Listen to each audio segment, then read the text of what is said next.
A paz do Senhor, queridos! Estamos iniciando mais um podcast de seu canal.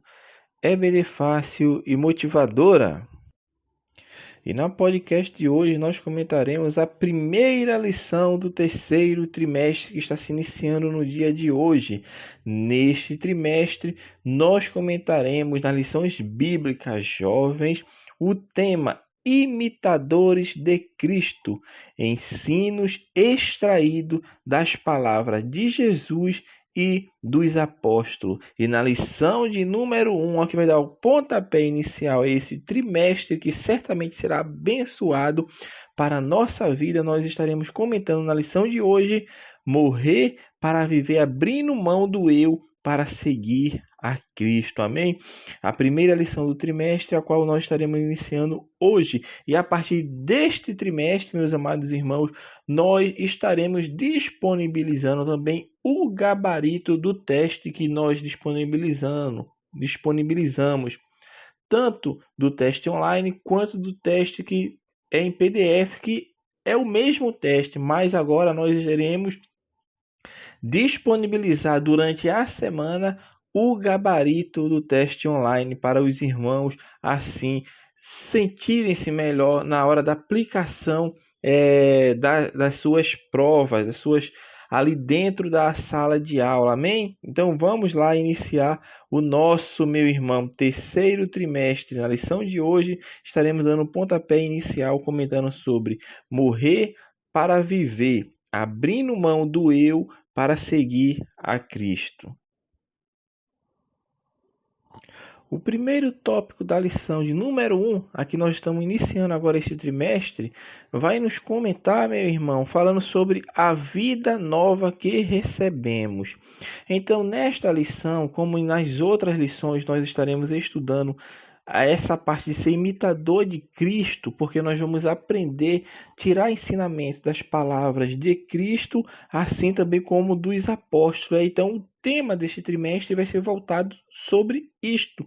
E na lição de hoje a gente vai começar já pelas palavras do apóstolo Paulo, quando ele escreve aos Romanos, especificamente no seu capítulo 6 da carta aos Romanos, nós estaremos extraindo conhecimentos e sabedorias e ensinos para a nossa vida. Então é neste ponto que nós vamos falar hoje. Então nós já estaremos iniciando, trazendo conhecimentos sendo extraídos do que o apóstolo Paulo fala para os romanos, principalmente no capítulo 6. E nessa lição é isso que nós vamos ver. Que esse processo de seguir a Cristo, meu irmão, não é um processo automático, não é um processo mecânico nem refletido, mas tem que se ter consciência, tem que se saber o que está crendo, em quem estamos crendo. Será que nós sabemos em quem nós temos crido? Por isso a palavra de Deus nos fala, meu irmão. Eu sei em quem tenho crido. Nós temos que saber em quem temos crido, meu irmão. Então que nós venhamos a entender que sim, somos filhos amados de Deus, gerado pela graça de Deus. E é um ponto que nós vamos falar nessa lição, é sobre a graça de Deus. Já no primeiro tópico o autor vai falar sobre a graça que nos faz mudar de vida. Ou seja, o apóstolo Paulo agora vai falar sobre a graça de Deus que é ofertada a todo homem. E essa graça que é ofertada a todo homem, meu irmão, é a causa que vem a nos chamar para a salvação, porque foi pela graça. A graça de Deus é esse presente, é esse favor imerecido que nós não merecemos, mas Deus dá àquele que o aceita mediante a fé, porque a salvação é um ato exclusivo de Deus, ou seja, Deus oferta a salvação. Deus, meu irmão, fez tudo o que fez, enviando seu Filho amado para morrer por nós, para termos acesso à salvação, para termos acesso ao trono da graça. Então foi Deus que fez tudo, foi Deus que fez. O homem não tem parte na salvação no sentido de pelo seu esforço próprio, por fazer algum jeito de conseguir alcançar, o homem é incapaz, porque isso não é possível aos homens, mas para Deus tudo é possível. E a salvação foi providenciada por Deus para o ser humano perdido. E isso é o que Deus proporciona. Então, é esta graça que é nos ofertada, meu irmão. Essa graça que nos oferece a salvação. Porém, meu irmão, não é uma salvação pequena. Por isso o autor hebreu, quando escreve, fala: como escaparemos nós se não atentarmos para uma tão grande salvação? Porque a salvação é grande, meu irmão. É grande. E Cristo fala: ide por todo mundo pregar o evangelho, e todo aquele que crê alcançará a vida eterna. Então tem que crer. O requisito é crer. Sois salvos pela graça, mediante a fé. E isso não vem de vós. O apóstolo continua escrevendo: para que ninguém se glorie, mas de Deus, porque foi Deus que providenciou a sua graça maravilhosa para hoje termos acesso ao trono da graça. Ou seja, hoje nós podemos chegar aos pés de Deus através de Cristo. Por isso ele falou que ele é o caminho, ele é a verdade e ele é a vida, meu irmão. Então é isso que Deus tem deixado para nós. Mas o que nós estamos fazendo com essa graça que é nos ofertada? Será que estamos sendo como aqueles fariseus e escribas que eram legalistas a tal ponto de querer banalizar a graça de uma forma tal que estava colocando alguns requisitos para as pessoas alcançar a salvação? E o apóstolo vem e fala: não, tudo é pela graça. Aí ele fala: mas se tudo já é pela graça, então convém eu continuar pecando, porque se eu continuar pecando, a graça vai superabundar na minha vida. E Paulo fala: jamais que se deve pensar assim. Não é isso que eu estou falando. O que eu estou falando é que a graça de Deus é ofertada e aqueles que aceitam, que recebem essa graça, eles mudam de vida, porque agora eles são, o tema do trimestre, imitadores de Cristo. E Paulo continua quando ele fala em uma de suas cartas, ele fala: se vocês não conseguem, como se Paulo estivesse falando, se vocês não conseguem imitar a Cristo, imite a mim. Sede meus imitadores, como eu sou de Cristo. Então, meu irmão, a pessoa que aceita Cristo, que se converte a Cristo, ele abandona a sua vida pecaminosa, ele abandona a sua vida decaída, e isso faz com que ele se direcione a fazer todas aquelas ordenanças deixadas por Cristo. E uma das ordenanças deixadas por Cristo, que o autor da lição vai falar, é o batismo em águas. Porque o batismo em águas, meu irmão, é essa imagem pública de nossa declaração. Nós estamos ali fazendo uma declaração publicamente, mostrando que estamos mortos para o mundo e estamos vivos, nascendo para Deus. Representa isso. Quando a pessoa é submersa na água, está simbolizando a sua morte para este mundo, a sua morte para o pecado. E quando ela se levanta novamente, é uma nova criatura. Não uma nova criatura como acontece no momento da conversão, porque a pessoa já é uma nova criatura desde o momento que confessa a Cristo como Salvador, mas ela torna-se ali, mostrou, manifestou publicamente que ela agora é uma seguidora de Cristo, porque ela deseja seguir as ordenanças de Cristo. E o primeiro passo é esse, é descer as águas batismais. Mas o interessante de se notar também, meus irmãos, é que o batismo não é apenas um ato religioso, como o autor da lição até falou, um rito de passagem, não, mas é uma confissão mesmo, uma confissão pessoal de salvação por meio de uma identificação com o Cristo que morreu por amor a nós. Então representa isso. Mas observe, meu irmão, é uma ordenança deixada por Cristo, mas ela não é um requisito para a salvação. Então, como é isso, irmão? Como é que se explica isso? Se não é requisito para a salvação, por que deve se fazer? Deve se fazer primeiro porque é uma ordenança de Cristo que nós estamos falando. Mas não é porque você vai se batizar que você vai ser salvo, porque há pessoas que não se batizam, vão ser salvos, e há pessoas que são batizadas e não vão se salvar. Por isso a palavra de Deus fala: aquele que crê e for batizado será salvo, mas aquele que não crê já está condenado. Por quê? Observe que ele fala: aquele que crê e for batizado será salvo. Então, para obter a salvação, eu tenho que crer. Mas o ser batizado é requisito para a salvação? Não. O que ele está mostrando aqui é uma progressividade. Por isso, Oséias, quando fala conheçamos e prossigamos em conhecer o Senhor. Ou seja, aquele que ouve as minhas palavras e as pratica, Jesus assemelha a ele a um homem que constrói a sua casa na rocha. Então, o que essa passagem está dizendo? Está dizendo que há um progresso. A pessoa sempre vai querer crescer imitando a Cristo, fazendo a vontade de Cristo. Mas vamos concluir essa parte. Então, aquele que crê e for batizado será salvo, mas aquele que não crê será condenado. Porque ele não fala aquele que não crê e não for batizado. Sabe por quê? Porque tem pessoas que não creem e é batizado. Tem pessoas que não creem e é batizado, mas aquele que crê, meu irmão, ele vai desejar sim cumprir as ordenanças que foram preconizadas por Cristo, que está estabelecida nas suas sagradas escrituras. Aquele que crê, ele quer fazer a vontade de Deus. Ele quer, mas não é porque ele vai fazer que ele vai ser salvo, não. Ele vai ser salvo porque é a graça de Deus na vida dele. Isso tem que ficar bem claro, meu irmão, para entendermos bem. Então, aquele que crê e for batizado será salvo, mas aquele que não crê já está condenado, será condenado. Então, por quê? Porque tem pessoas que é batizada e não crê, mas é batizada. Então, o batismo não é requisito para a salvação, é uma ordenança deixada por Cristo, que vem a ser essa manifestação pública, essa confissão pública diante de todos, mostrando que realmente você morreu para o mundo. E ele conclui o primeiro tópico falando sobre essa nossa associação com Jesus de Nazaré.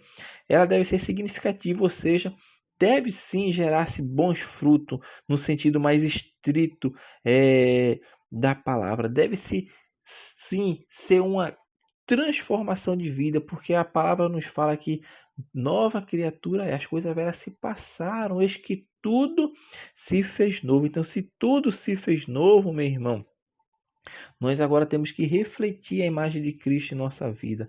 Nós agora temos que exalar o bom perfume de Cristo em nossa vida. E esse perfume, meu irmão, vai trazer salvação, vai trazer restauração, mas também traz morte. Por quê? Porque você é a tocha viva, é uma luz de Deus, é o sal deste mundo que vai incomodar aqueles que estão em caminho aversos às sagradas escrituras.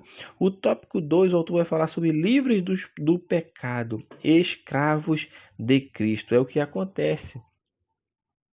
Por isso, Paulo, quando escreve aos Efésios, ele fala que nós estávamos mortos em delitos e pecado, até que o Espírito Santo nos resgatou e nos trouxe a vida. E o apóstolo Paulo, autor da lição, vai falar sobre isso, vai mostrar essa figura do escravo, que era uma pessoa que era comprada e vivia-se ali apenas para trabalhar e para fazer conforme tudo aquilo que estava a seu dispor para fazer, ou seja, ele tinha que fazer tudo aquilo que era predeterminado já pelo seu senhor, pelo seu patrão, ou seja, ele não tinha liberdade, ele não tinha escolha.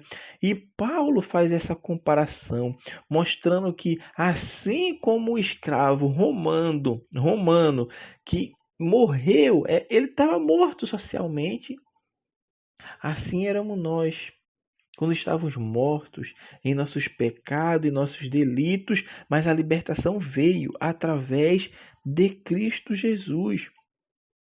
E Paulo usa isso muito bem para mostrar, meu irmão, que a salvação em Cristo nos tira das garras, das amarras do pecado e mostrando que verdadeiramente nós agora somos filhos de Deus, gerados de Deus, libertos das amarras da iniquidade através do poderoso amor de Deus. E existe essa quebra, sim, desse jugo da morte, porque a palavra de Deus nos fala que o último inimigo a ser vencido é a morte. É a morte, meu irmão. O diabo já está derrotado, porque ele já perdeu. Cristo na cruz, de uma vez por todas, nos livra, meu irmão, da maldição, do pecado, da condenação do pecado. O inimigo, meu irmão, ele já está sentenciado. O fim dele já está decretado por Deus. Já está. Ele está apenas aguardando, meu irmão, o cumprimento da sua penalidade. Porque esse inimigo já foi vencido. Mas qual é o último inimigo? Por isso a Bíblia nos fala que o último inimigo a ser vencido, a ser destruído, é a morte. É a morte, meu irmão. Se Cristo não voltar daqui a 100, 200 anos, estaremos mortos. E a esperança do crente é a ressurreição, é a redenção do seu corpo. Por isso o apóstolo Paulo fala: se Cristo não ressuscitou, a nossa fé é de balde, porque a esperança do crente é ser redimido e se tornar igual a Cristo, semelhantes a Ele, como o apóstolo Pedro escreve, porque nós seremos semelhantes a Ele. Não sei se foi Pedro ou João, em uma de suas cartas, agora não me falha a memória, mas escreve mostrando que a esperança do crente, sim, é a redenção do seu corpo. E com isso nós não temos mais medo. Nós não temos mais medo, por quê? Porque ao dormirmos em Cristo, se Ele não voltar até lá para arrebatar a sua igreja, nós, meu irmão, seremos um dia transformados, ressuscitados, com esse mesmo corpo que nós temos. Porém, um corpo agora livre da corrupção, livre das doenças, livre das coisas desse mundo, ausente totalmente de pecado. Vai ser um corpo glorioso, um corpo transformado totalmente para viver agora unicamente e exclusivamente a serviço do reino de Deus, que é o reino vindouro, meu irmão. E estaremos sim na presença de Cristo. Mas o anseio, meu irmão, de todo crente vai ser estar plenamente com o seu corpo transformado diante de Deus. E essa é a esperança de todo o crente, porque foi isso que Cristo nos deixou e nos outorgou. Então, nós hoje mais não teremos medo dessas coisas, porque nós estamos libertos, estamos livres. A condenação que estava sobre nós foi tirada, porque Cristo já nos justificou. Cristo já pagou o preço de uma vez por toda para que tenhamos vida. Então, já posso viver, pois nasci de novo. Isso, terceiro tópico da lição. Já podemos, meu irmão, viver de novo. Meu irmão, aquele que nasce de novo, meu irmão, ele quer viver uma vida santa, uma vida irrepreensível, distante das coisas deste mundo. Por quê? Porque ele é uma nova criatura. Teve a mentalidade mudada. Ele se converteu, ou seja, mudou de direção. Agora ele está caminhando junto com Cristo. E o caminhar com Cristo, meu irmão, traz sim, muitas das vezes, sofrimentos, perseguições, choro. Mas é impossível, meu irmão, conhecer verdadeiramente a Jesus e ainda permanecer no estilo de vida dominado pelos impulsos carnais. É impossível, meu irmão.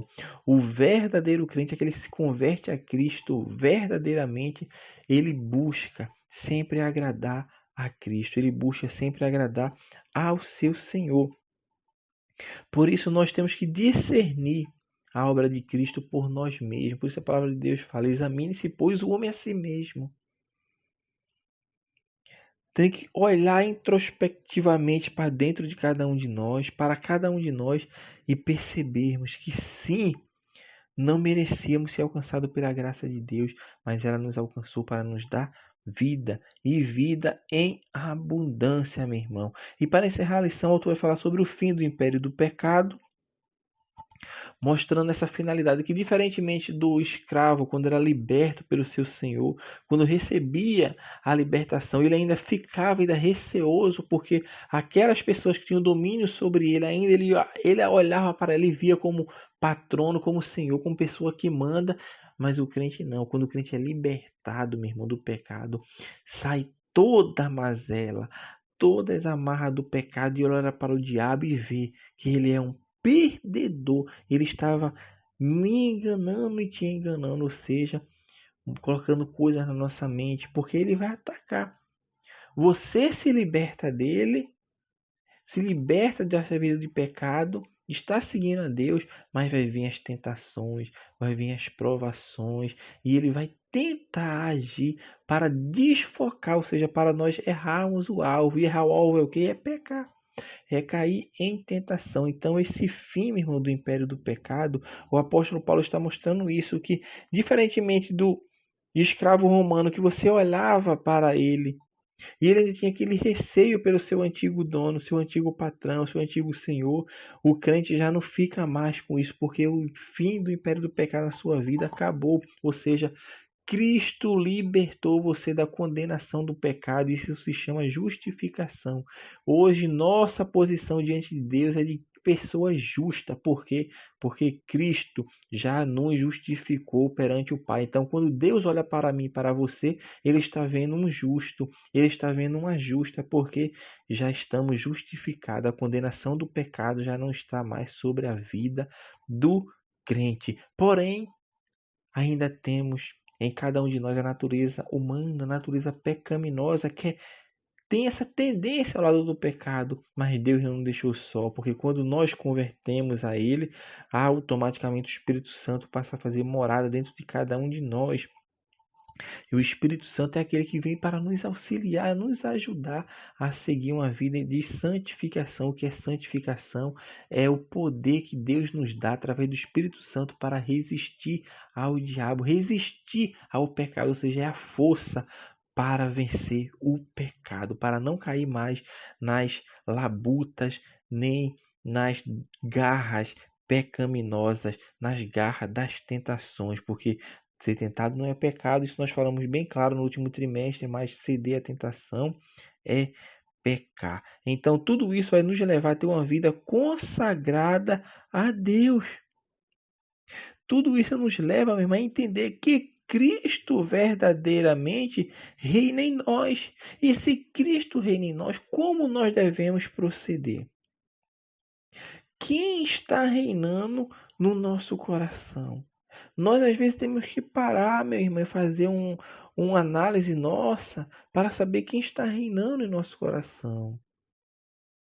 Porque aquilo que procede do coração é o que nós falamos, é o que nós externamos. Então nós temos que ter cuidado, porque a vida do crente é uma vida santificada. É uma vida que busca viver separado do mundo. Quando nós falamos viver separado do mundo, não é deixar de se relacionar com as pessoas, não é deixar de falar com ninguém, não é deixar de viver a sua vida e viver isolado. Não, não é isto. Mas viver separado do mundo é não andar em conformidade com as suas práticas, é não andar em conformidade com as suas ideologias, é ter um posicionamento diante de Deus, de santidade, de homem, de mulher, de jovem de Deus, que tenha compromisso com a palavra de Deus, porque Deus quer isso, que nós andemos sim em pureza e santidade, porque é isso que a sua palavra preconiza. Sede vós santo, porque eu sou santo. E é isso que a palavra de Deus nos ensina, meu irmão.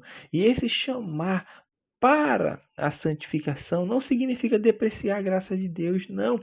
Mas nós estamos demonstrando para o mundo, para a igreja, para todos aqueles que nos vê, que nós somos agora nova criatura, que não vivemos mais nós, mas Cristo agora que vive em cada um de nós. Então, assim, meus amados irmãos, nós estamos encerrando mais uma podcast. Seu canal é BD Fácil Motivadora.